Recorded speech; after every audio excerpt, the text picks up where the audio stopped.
자, 지난 시간에는 여러분들이 글의 처음 부분을 배웠죠. 하얼빈역에 도착한 안중근이 이토 히로부미를 저격하고 러시아 헌병에 붙잡히는 그런 사건을 처음 부분에 공부했습니다. 오늘은요, 글의 표현상의 특징을 파악할 수 있다라는 학습 목표를 가지고 공부를 해보도록 하겠습니다. 중간 부분이 되겠는데요. 교과서 186쪽 11번째 줄부터 바로 192쪽 17번째 줄이 중간 부분입니다. 자, 중간 부분은 일단 이토 히로부미를 저격해서 현장에서 체포를 당했죠.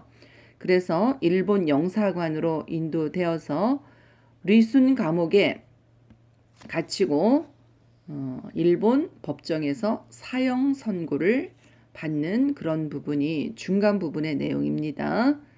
자, 형식 문단 첫 번째를 보시면요.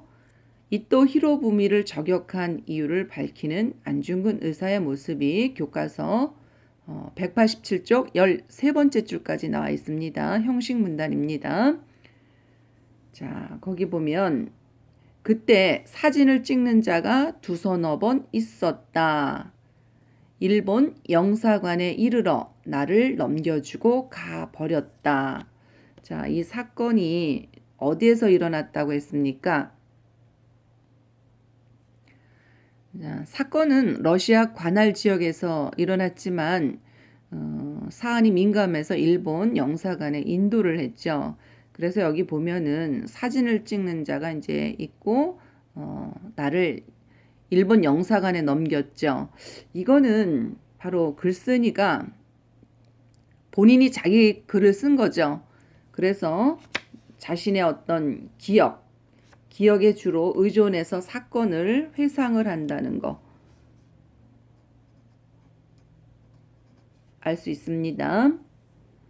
그 다음에 일본 영사관이 이렇게 나를 넘겨주고 가버렸다라는 이 구절은 무엇을 의미합니까? 바로 이 글에서 아까 선생님이 읽었죠. 러시아 관할 지역이지만 결국은 정치적으로 좀 문제가 있죠. 일본의 영토기 때문에 일본 영사관에다가 넘겨주었습니다. 일본에게. 그 다음에 여기 1번부터 15번째, 1번부터 15번이라는 거는 교과서에 나와 있는 내용입니다. 조목조목 안중근이 자기의 생각을 밝힌 부분이에요. 교과서로 한번 살펴볼까요? 바로 이 부분이죠. 여기 1번부터 보면은 여기 5조약, 이건 을사보호조약을 이야기합니다. 을사보호조약으로 지금 이야기는 아니죠. 을사늑약이라고 하는 거요. 그 다음에 7조약을 강제로 체결한 죄.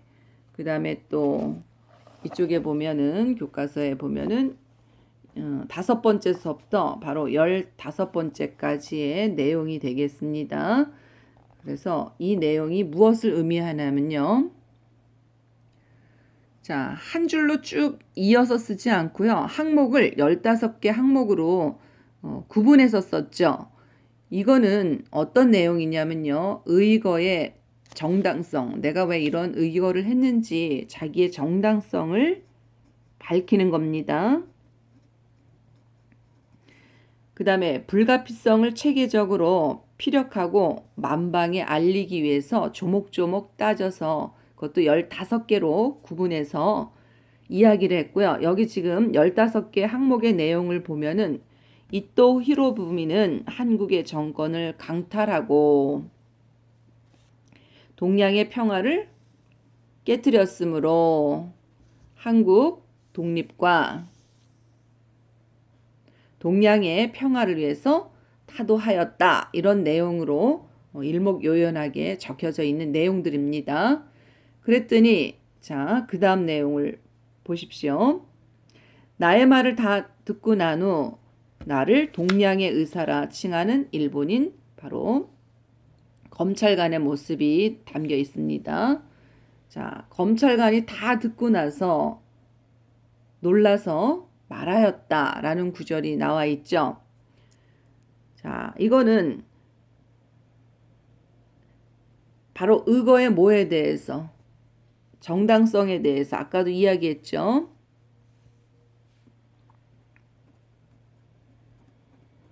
논리적이고 당당하게 설명하는 안중근의 태도에 놀라는 모습이 나와 있죠. 그래서 일본 검찰관이 너무나 이렇게 당당하게 자기의 일을 설명하는 태도에 놀라서 그 모습을 나타낸 부분입니다. 그래서 그 이야기를 듣고 뭐라고 했느냐? 당신은 참으로 동양의 의사라 하겠다라고 이야기를 했습니다. 자, 의로운 생각을 가진 사람이죠. 의사가, 닥터가 아니라. 그래서 동양의 평화를 위해서 헌신한 안중근에게 어떻다. 일본인 검찰관도 존경을 표하고 있는 모습이죠. 그 다음에 188쪽 5번째 줄에 뭐가 있냐면 이토 히로부미의 옳지 못한 정략. 정략이라는 게 뭐냐면 정치상의 책략을 이야기해요. 한마디로 정치상의 책략인데요. 이 이토 히로부미의 옳지 못한 책략은 무엇이었습니까? 무력으로 다른 나라를 갖다가 제압해서 어떤 정치나 경제를 지배권을 빼앗는 거죠. 정치 경제의 지배권을 빼앗아서 영토를 확대시키는 일명 무슨주의, 제국주의가 되죠.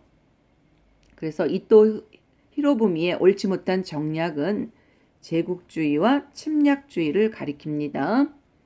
자, 그 다음에 독립운동가들과 함께 리순 감옥에 수감되는 안중근의 모습이 나와 있습니다.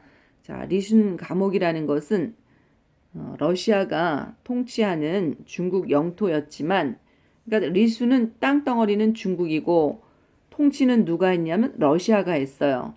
그렇지만 러일 전쟁에서 승리한 누가 승리했을까? 그렇죠? 일본군이 승리해서 결국은 러시아가 통치하고 있지만 일본군이 점령하고 있는 지역입니다.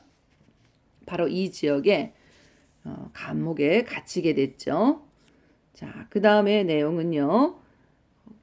감옥에 갇혔는데요. 바로 안중근을 후대하는 일본인들, 그 일본인들을 굉장히 의아하게 여기는 안중근의 모습이 담겨 있습니다. 자, 교과서를 한번 살펴볼까요? 바로 이 전옥이 있죠, 전옥. 이 전옥은 무엇을 가리킵니까? 교도소의 우두머리를 가리킵니다. 그 다음에 그 밑에 보면 경수가 나와 있죠. 경수는 무엇을 의미합니까? 경수는 경계를 한다고 보시면 돼요. 경계에서 지키는 일을 맡은 사람. 그러니까 감옥에서 지키는 사람이죠. 그 다음에 아까 전옥은 우두머리. 감옥의 우두머리. 그 다음에 요거는 지키는 사람. 이렇게 보시면 됩니다.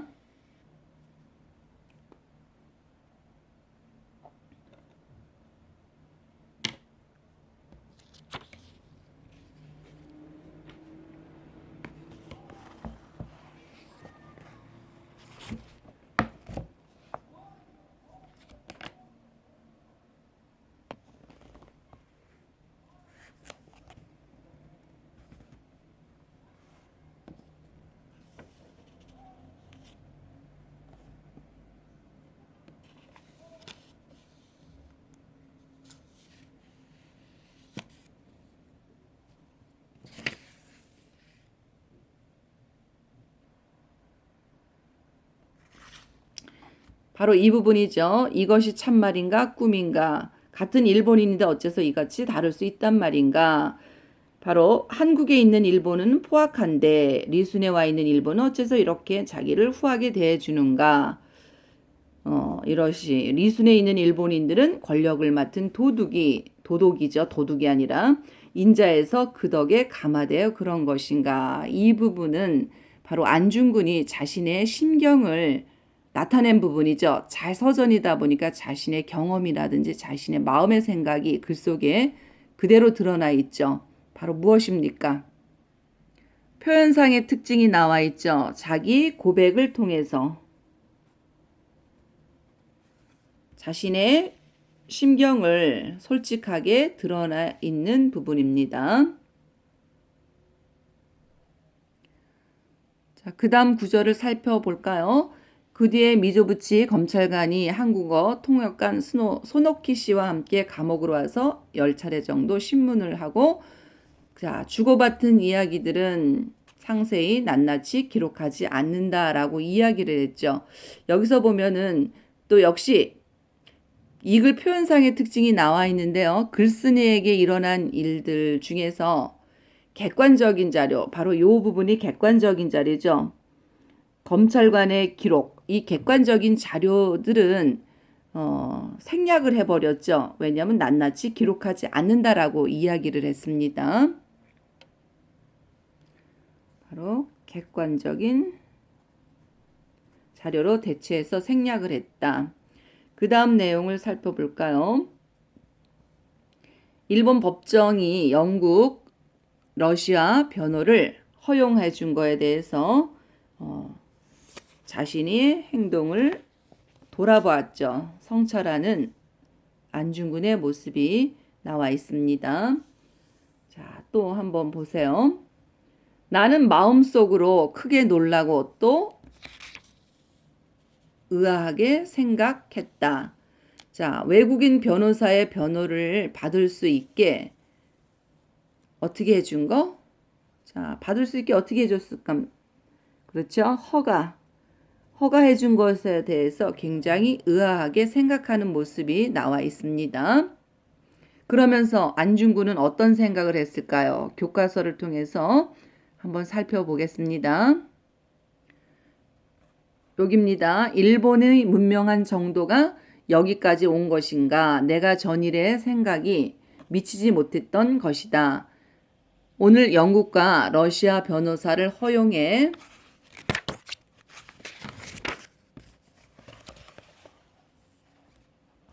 주는 것을 보니 과연 세계에서 1등 국가의 행동이라 할 만하다. 그렇다면 내가 오해한 것인가? 이것은 과격수단을 쓴 것이 망동이었던가 하는 부분을 살펴보겠습니다.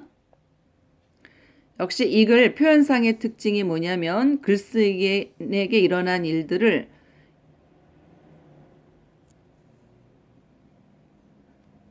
자, 어떻게 뭐를 통해서 역시 고백을 통해서 자신의 심경 변화를 솔직하게 드러내 있는 부분이죠. 그 다음에 여기 과격수단이라는 것은 누구를 이야기했냐면 이토 히로부미를 저격한 이를 이야기합니다. 과격수단. 오늘은 여기까지 공부하겠습니다. 이상입니다.